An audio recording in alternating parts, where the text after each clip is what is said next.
ఫైనల్‌గా sir Indian politics విషయానికొచ్చేసరికి India కూటమి అంటే లాస్ట్ టైమ్ పార్లమెంట్ ఎలక్షన్ జరిగినప్పుడు కాస్త బలం పుంజుకుంది. బీజేపీ, ఇండియా కూటమేమో కాస్త ఎన్‌డీఏ కూటమి కాస్త బలం తగ్గిందని అనుకున్నాం. కానీ మన మహారాష్ట్ర, హర్యానా ఎలక్షన్స్ చూసుకుంటే బీజేపీ పుంజుకుంది. మళ్ళీ బలం కనిపించింది. మరి ఇండియా కూటమికి ఏం జరిగింది? ఇక్కడ వాళ్ళకే ఒక గొడవలు స్టార్ట్ అయినాయి. అసలు ఇండియా కూటమే చీలిపోతుందని కూడా అంటున్నారు. ఆల్రెడీ మమతా బెనర్జీ గారు ఎళ్ళిపోయారు. మళ్ళీ హర్యానాలో ఆప్‌తో పొత్తు పెట్టుకోలేదు. ఇప్పుడు ఆప్ కూడా ఢిల్లీలో ఎలక్షన్స్ జరగబోతున్నాయి. మేము కాంగ్రెస్‌తో కలవమని వాళ్ళంటున్నారు. మహారాష్ట్ర ఎలక్షన్స్ విషయంలో కూడా ఉద్ధవ్ ఠాక్రే వర్గం గారు ఇది కేవలం వాళ్ళ ఓవర్ కాన్ఫిడెంట్ వల్లే ఇక్కడ ఓడిపోయామని చెప్పేసి వాళ్ళు చెప్తున్నారు. అసలు ఏం జరుగుతుంది? ఇండియా కూటమి మరి చీలిపోతుందా? మీరేం చెప్తారు? అంటే ఇప్పుడు 2 జరుగుతున్నాయి. హ్మ్. హర్యానాలో వాళ్ళు 1% తేడాతో ఇండియా కూటమి 0.7 అవును. ఓట్ల తేడా. హ్మ్. కనుక చాలామంది ప్రజలు వీళ్ళకి ఓట్లు వేశారు. ఓకే. సరే, మన ఎన్నికల విధానంలో ఉండేటువంటి పరిమితుల వలన మీకు చాలా తక్కువ తేడా ఉన్న సంఖ్యలో ఎక్కువ మంది గెలిచేటువంటి అవకాశం ఉంది. హ్మ్. మహారాష్ట్ర దగ్గరికి వచ్చేవరకు వీళ్ళు 2 పార్టీలు విభజించి వాళ్ళ దగ్గరికి వెళ్ళారు. కానీ భారతీయ జనతా పార్టీకి మహారాష్ట్ర వాళ్ళ హృదయం లాంటిది. అది మొత్తం రాష్ట్రీయ స్వయం సేవక్ సంఘ్ నాగ్పూర్ హెడ్ క్వార్టర్స్, మొత్తము ఆర్ఎస్ఎస్ యొక్క భావజాలను సిద్ధాంతకర్తలందరూ కూడా మహారాష్ట్రియన్స్. ఓకే. కనుక మహారాష్ట్ర ఐడియాలజికల్గా చాలా వాళ్ళకి స్ట్రాంగ్ బెల్ట్. మనము బీజేపీకి మిగతా పార్టీలకు తేడా ఏమిటంటే, బీజేపీకి ఒకటి అధికారంలో ఉంది, రెండవది వాళ్ళకు ఒక భావజాలం ఉంది. అది కరెక్టా కాదా అని, కానీ వాళ్ళకు ఒక భావజాలం ఉంది. ఆ భావజాలం చేత ప్రభావితమైనటువంటి లక్షలాది మంది భిన్న రంగాల్లో పనిచేస్తున్నారు. దాదాపు ఒక లెక్క ప్రకారం వాళ్ళకు 30 లక్షల దాకా కార్డర్ ఉంది.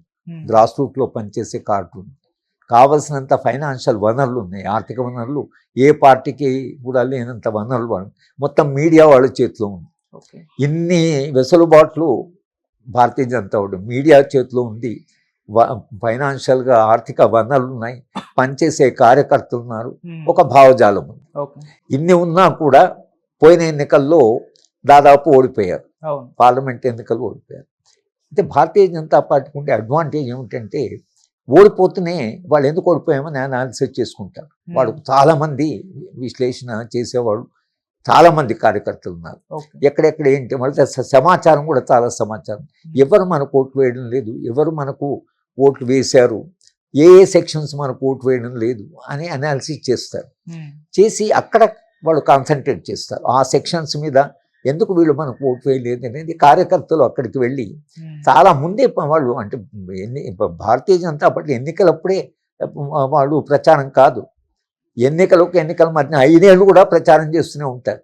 5 ఏళ్ళు కార్యకర్తలు పనిచేస్తుంటారు. కనుక భారతీయ జనతా పార్టీకి ఉండే హంగులు మనకుండే ఏవైతున్నాయో అది మిగతా రాజకీయ భిన్న రాజకీయ పార్టీ, ఇది ఒక రాజకీయ పార్టీ కాదు కదా, భిన్న రాజకీయ పార్టీ. వాళ్ళల్లో తేడాలు ఉన్నాయి. అన్నీ ఒకే ఐడియాలజికల్ సింబల్ కింద రాలేదు. వాళ్ళందరూ యునైట్ కావడం ఏంటంటే అగెనిస్ట్ బీజేపీ. భారతీయ జనతా పార్టీకి వ్యతిరేకంగా ఉన్న పార్టీలన్నీ ఒక దిక్కు వచ్చాయి, భావజాల పరంగా కాదు, కేవలం భారతీయ జనతా పార్టీ. ఎవరికైనా భారతీయ జనతా పార్టీ వీళ్ళు మమ్మల్ని ఓడగొట్టడమే, వీళ్ళు పని తప్పించి వీళ్ళు అధికారం కోసం ఏం చేస్తారని చెప్పడం లేదని వాళ్ళు అంటున్నారు. మేము అధికారంలో హిందూ రాష్ట్రం తీసుకొస్తాం అనేది వీళ్ళు చెప్తున్నారు. ఈ ఎలక్షన్ కాంప్లెక్సెస్ ఏవైతున్నాయో, అయితే ఈ భారతీయ జనతా పార్టీ పద్ధతులు ఏవైతున్నాయో, అంటే హెరాస్ చేయడము, ఆపోజిషన్ పార్టీని హెరాస్ చేయడము, ఎన్ఫోర్స్మెంట్ డైరెక్ట్ పోవడం, ఇన్కమ్ ట్యాక్స్ రేట్ జరగడం, ఇవి ఒక దశ ఎట్టు చేరుకుందంటే అపోజిషన్ పార్టీ అనివార్యంగా యునైట్ కావాల్సి వస్తుంది.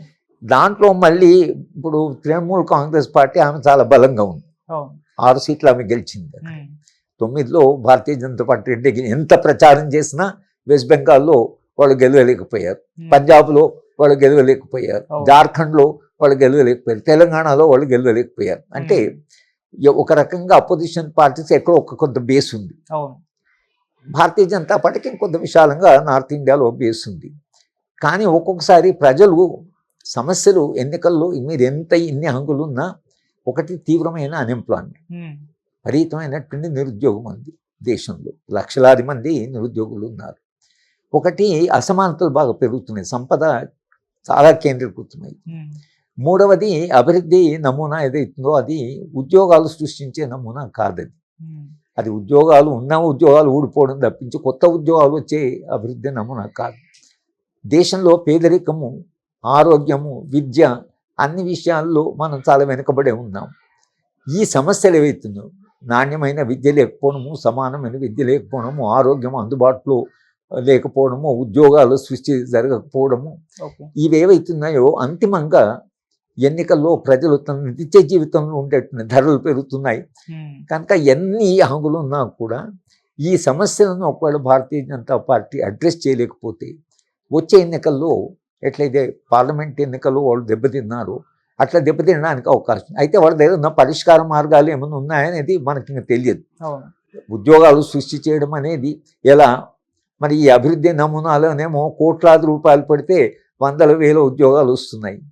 మరి లక్షల ఇన్వెస్ట్మెంట్ ఉంది, కోట్ల ఇన్వెస్ట్మెంట్ ఉంది, పారిశ్రామికరణ జరుగుతున్నది, దేశ సంపద పెరుగుతున్నది, పిల్లలకు ఉద్యోగాలు రావడం లేదు. ఈ క్రైసిస్ ఏదైతుందో ఈ క్రైసిస్ని భారతీయ జనతా పార్టీ దగ్గర నాకు తెలిసి వాళ్ళకు సంతృప్తికరమైనటువంటి సమాధానాలు లేవు.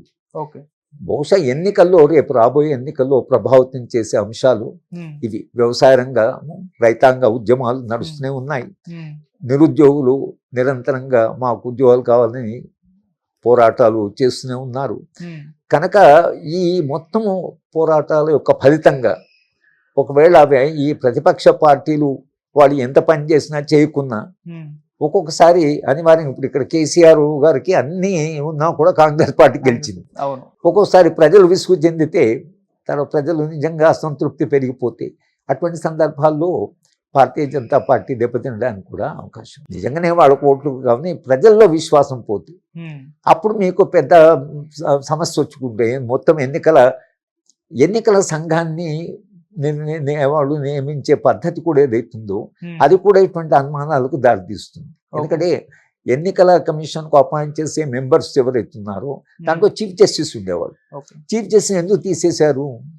ఎలక్షన్ కమిషన్ ఒక నిష్పక్షపాతమైంది కదా, తీసేయవలసిన అవసరం భారతీయ జనతా పార్టీకి ఎందుకు వచ్చింది? ఇప్పుడు అది మళ్ళీ కోర్టు ముందుకు వచ్చింది. ఇప్పుడు హియరింగ్ జరుగుతున్నది చీఫ్ జస్టిస్ని ఎందుకు తీసేశారని.